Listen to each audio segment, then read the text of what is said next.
குஜராத்தில் 40 நாட்களுக்கு முன்பு ஒரு கற்பழிப்பு சம்பவம் நடக்குது. Bosco case. 40 நாளில் குற்றவாளிகள் கண்டுபிடிக்கப்பட்டு ட்ரையல் நடந்து இன்னைக்கு மரண தண்டனை நிறைவேறிடுச்சு. 40 நாளில் ஒரு சிறுமியை கற்பழித்தவன் மரண தண்டனை தூக்கில் போடப்பட்டு கொல்லப்பட்டிருக்கிறான். இப்போ ஒரு மாநிலமும் சட்டம் ஒழுங்கை பாதுகாப்பதற்கு இவ்வளோ நடவடிக்கைகள் எடுத்துட்டு இருக்கும்போது தமிழ்நாட்டில் மட்டும் திமுக அரசாங்கம் அரசியலில் இருக்கக்கூடிய எதிரில் இருக்கக்கூடியவர்கள், எதிர்கட்சியை சேர்ந்தவர்களை கண்காணிப்பது, அவர்களை கைது செய்வது, அவர்கள் மீது பொய் வழக்கு போடுவது, அவர்களை சித்திரவதை செய்வது, இது மட்டுமே வேலைன்னு காவல்துறையை மாற்றி வைத்து அவர்களுடைய சொந்த விருப்ப வெறுப்பத்திற்காக இயங்கிக் கொண்டிருப்பது வெட்கக்கேடானது. தமிழகத்தில் சட்டம் ஒழுங்கு பாதிக்கப்படுது. கொலை, கொள்ளை, கற்பழிப்பு இது எல்லாமே அதிகமாக இருக்கிறது. ஒரே காரணம், திமுக காவல்துறையை அரசியலாக்குவதால் மட்டுமே. அதை மீண்டும் மீண்டும் சொல்லிட்டு வரோம். அதுக்கு எல்லாரும் கண் முன்னாடியும் நடந்த எடுத்துக்காட்டு. உங்களுடைய ஊடகத்தில் ஒரு தொலைக்காட்சி நடத்தி விவாத நிகழ்ச்சியில் போய் கலந்துக்கிறேன். அந்த இடத்துல திமுகவை சார்ந்த 150 ரவுடிகள் உள்ளே புகுந்து எங்கள் ஆட்களை அடித்து விட்டு கலாட்டா செய்து விட்டு செல்கிறார்கள். இது அனைத்தும் வீடியோ பதிவாக இருக்கின்றது, சிசிடிவி பதிவுகள் இருக்கின்றன, ஃபோனில் பண்ண பதிவுகள் இருக்குது. அதை மீறி 4 பேர் அடித்து 4 பேர் ஹாஸ்பிட்டலில் இருக்காங்க. ஆனால் எஃப்ஐஆர் இந்த போலீஸ் எப்படி போடுறாங்கன்னா, அடி வாங்கினவங்க வந்து அடித்தாங்க அப்படின்னு போடுறாங்க. அது மட்டும் இல்லாமல் எல்லா தொலைக்காட்சியிலும் விவாதங்களில் கலந்து கொள்ளக்கூடிய மனுஷன் நான். இந்த காவல்துறையினர் 20 பேர் இருக்காங்க, திமுக காரங்க 150 பேர் இருக்காங்க, பிஜேபியிலேருந்து 100 பேர் இருக்காங்க. அந்த எஃப்ஐஆர் கம்ப்ளைண்ட் என்ன சொல்லுதுன்னா, அந்த இடத்துல நான் ஒரு பெண்ணை மானபங்கப்படுத்தினேன், அந்த பெண்கிட்ட தவறாக நடந்துக்கிட்டேன், அந்த பெண்ணை போட்டு அடித்தேன் அப்படின்னு விமன்ஸ் ஹராஸ்மெண்ட் ஆக்டில் என் மேலே எஃப்ஐஆர் போட்டிருக்காங்க. என் கூட நின்று 7 பசங்க மேலே. அப்போ இனிமேல் நாளைக்கு உண்மையிலேயே ஒரு பெண் பாதிக்கப்பட்டு ஒரு கம்ப்ளைண்ட்டுன்னு கொடுத்தா அது உண்மையாக பொய்யான்றது எப்படி தெரியும்?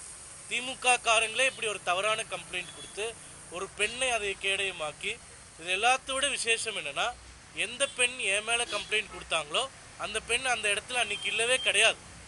அப்போது காவல்துறையினரை எப்படி அரசியல் ஆக்குகிறார்கள்? அவங்க வேலையை பண்ண விடாமல் இப்படி அரசியல் காரணங்களுக்காக காவல்துறையை பயன்படுத்துவது தமிழ்நாட்டில் கடந்த 75 ஆண்டுகளில் பார்த்திராத ஒரு லோவஸ்ட் பாயிண்ட். அப்போது இந்த அரசாங்கம் என்ன நினைக்குதுன்னா, திமுகவை எதிர்த்து யாருமே பேசிடக்கூடாது, யாருமே எந்த கருத்தையும் சொல்லக்கூடாது. அப்படி யாராச்சும் பேசினாங்களோ கருத்து செஞ்சாங்களோ இது போன்ற தவறான வழக்குகளை பதிவு செய்து அவர்களை முடக்குவதில் தான் நாங்கள் குறியாக இருப்போமே தவிர நாங்கள் செஞ்ச தப்பை திருத்திக்க மாட்டோம் அப்படின்னு திமுக மிக தெளிவாக இருக்கின்றது. அந்த முழுக்க அன்னைக்கு நடந்த சம்பவங்கள், அன்னைக்கு எடுத்த வீடியோ ஆதாரங்கள் அனைத்துமே ஆளுநர்கிட்ட சமர்ப்பிச்சிருக்கோம். நாங்கள் கொடுத்த வழக்கில் இன்னும் எஃப்ஐஆர் பதிவு செய்யாதது குறித்து சொல்லியிருக்கோம்.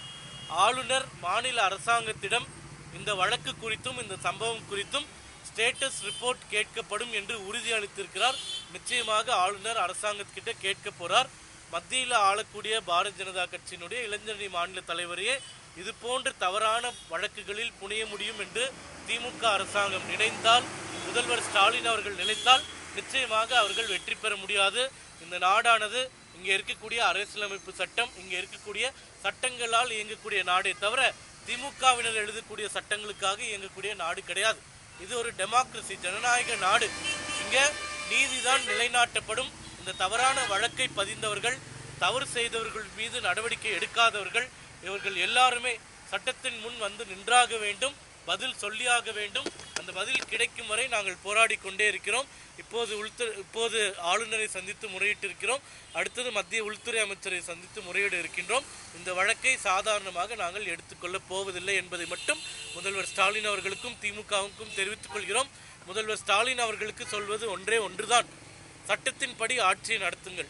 இந்த சம்பவம் உங்கள் தகவலுக்கு வந்ததா இல்லையா என்று எங்களுக்கு தெரியவில்லை. ஆனால் உங்கள் ஆதரவு பத்திரிகையாளர் ஒருத்தரை காப்பாற்றுவதற்காக காவல்துறையும் அரசாங்கமும் இந்த அளவிற்கு கீழே இறங்கி ஒரு அநாகரிகமான செயலை செய்தது மிக மிக கண்டிக்கத்தக்கது.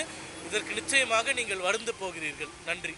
இந்த பண்டிகை நாட்களை முன்னிட்டு வில்லா மனைகளை முன்பதிவு செய்து ஸ்டாம்ப் டியூட்டியில் 50% வரை தள்ளுபடி பெறுங்கள். Premium villa plots across Tamil Nadu from 4.5 lakhs to 3 crores. One layer G Square. For details call 8939750009.